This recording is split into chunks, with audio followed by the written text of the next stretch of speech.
નમસ્કાર દર્શક મિત્રો, એડી ન્યૂઝમાં આપનું હાર્દિક સ્વાગત છે। હું છું આપની સાથે આરડી વાઘેલા। જોઈએ આજના મુખ્ય સમાચાર। અંકલેશ્વર તાલુકાના 6 પોલીસ મથકના 7 મહિનામાં ઝડપાયેલા ₹3.41 કરોડથી વધુના વિદેશી દારૂનો નાશ કરાયો। અંકલેશ્વરના 6 પોલીસ મથક દ્વારા 7 મહિનામાં જ ₹3.41 કરોડ ઉપરાંતનો વિદેશી દારૂનો જથ્થો ઝડપી પાડવામાં આવ્યો હતો।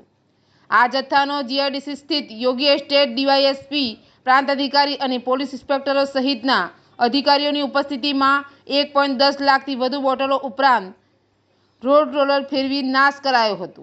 અંકલેશ્વર શહેરના સરેડ ડિવિઝન, બી ડિવિઝન અને તાલુકા પોલીસ મથક, જીઆઈડીસી પોલીસ મથક તથા હાસોટ અને પાનોલી પોલીસ મથકમાં વિતેલા 7 મહિનામાં પ્રોહિબિશનના કેસો હેઠળ ₹3,41,58,000થી વધુનો વિદેશી દારૂનો જથ્થો પકડાયો હતો। કોર્ટમાંથી વિદેશી દારૂના જથ્થાના નાશની પરવાનગી મળતા જ આજ રોજ અંકલેશ્વર જીઆઈડીસીમાં યોગી એસ્ટેટમાં નાયબ collector Bhavdeepsinh Jadeja, DYSP doctor કુશલ ઓઝા અને 6 પોલીસ મથકના પોલીસ ઇન્સ્પેક્ટરો સહિતના અધિકારીઓની હાજરીમાં ₹3,41,00,000 ઉપરાંતનો વિદેશી દારૂના જથ્થા ઉપર રોડ રોલર ફેરવી નાશ કરવામાં આવ્યો હતો।